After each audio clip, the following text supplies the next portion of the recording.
Assalamualaikum warahmatullahi wabarakatuh. Welcome back to podcast nih. Podcast nih episode sebelumnya membahas bagaimana ketika kita lolos seleksi atau berhasil. Nah, di episode sekarang yang akan dibahas adalah yang sebaliknya. Bagaimana kalau kita belum berhasil dalam mengikuti sebuah seleksi atau kompetisi? Ya nggak usah berlama-lama, kita langsung aja ke yang pertama. Yang pertama adalah jangan sedih terlalu lama.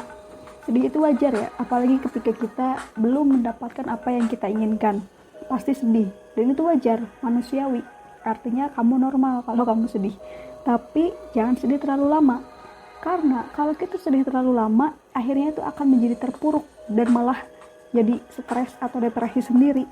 Jadi sedih boleh, cuman jangan terlalu lama. Yang kedua, daripada kita terus-terusan bersedih, mendingan waktu untuk bersedihnya kita ganti untuk introspeksi diri.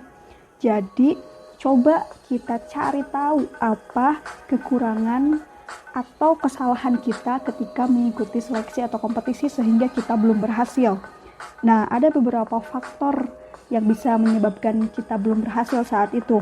Yang pertama, bisa aja niat kita belum benar atau belum lurus, sehingga Allah belum mengizinkan kita untuk berhasil atau lulus dalam seleksi atau kompetisi tersebut.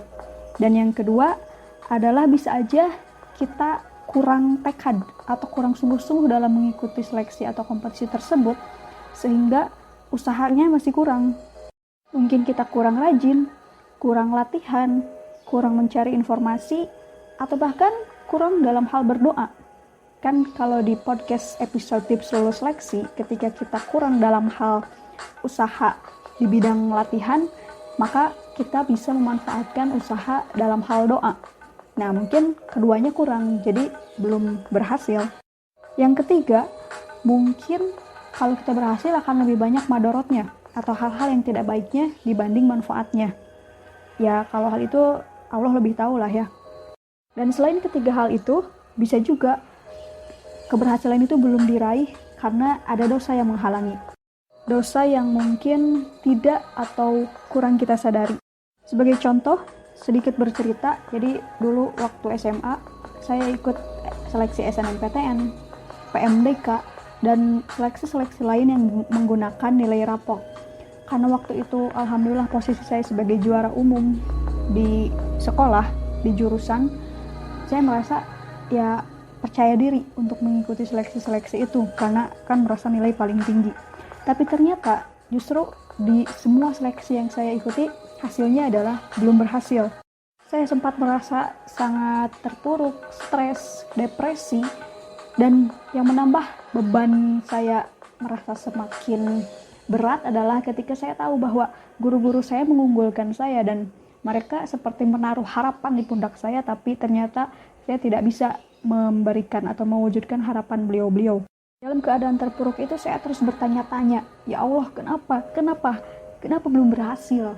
Padahal kan mungkin secara di atas kertas peluang itu ada, tapi ya ternyata kenyataannya memang belum berhasil. Dan kemudian Allah seperti mengingatkan saya bahwa selama ini saya memang punya dosa yang tidak disadari, yaitu saya pernah merasa lebih tinggi dari beberapa guru saya.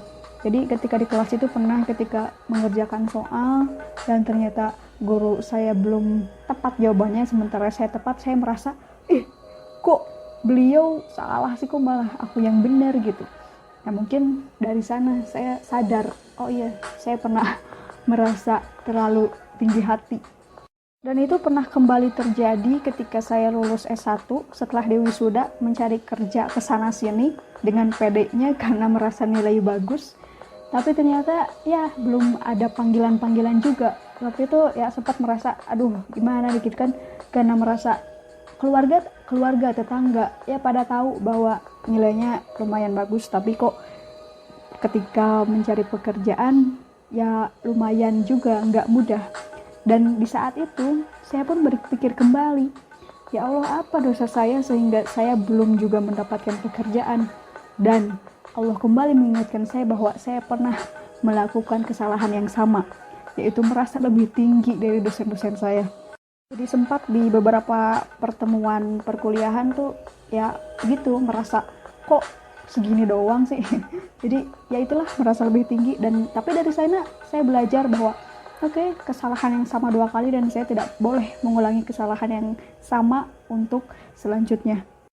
Jadi sebenarnya selalu ada hikmah di balik setiap peristiwa, termasuk ketika kita belum berhasil mencapai sesuatu. Pokoknya lakukan introspeksi diri, karena pasti ada alasan kenapa Allah belum memberikan keberhasilan itu. Yang ketiga, setelah melakukan introspeksi diri, setelah kita tahu apa kekurangan atau kesalahan kita, maka coba lagi dengan catatan bahwa kita memperbaiki apa yang salah atau kita menyempurnakan apa yang kurang. Jika setelah mencoba lagi masih belum berhasil, maka ulangi dari awal. Jangan terlalu larut dalam kesedihan, introspeksi diri lagi, coba lagi. Lakukan itu terus sampai keberhasilan itu bisa diraih. Pokoknya jangan pernah menyerah, jangan lelah untuk mencoba lagi dan lagi, karena bahkan orang-orang sukses pun pasti pernah mengalami masa di mana mereka belum berhasil. Tapi mereka tidak menyerah, mereka terus mencoba lagi, dan lagi sampai akhirnya mereka memperoleh keberhasilan itu. Pelajari kekurangan dan kesalahannya, lakukan perbaikan, sehingga meskipun jika apa yang diinginkan itu pada akhirnya belum Allah berikan, setidaknya kita bisa menjadi manusia yang lebih baik lagi. Ada peningkatan kualitas dalam diri kita. Sebagai penutup, ingat bahwa manusia hanya bisa berkehendak, namun hasil tetap Allah yang menentukan. Tugas kita sebagai manusia adalah berusaha. Adapun hasilnya, yang kita inginkan ataupun bukan, itu pasti yang terbaik. Karena Allah lebih tahu mana yang terbaik untuk kita. Bangkit, kalau belum berhasil, pasti ada jalan lain. Bukan kegagalan, asalkan tidak menyerah. Wassalamualaikum warahmatullahi wabarakatuh.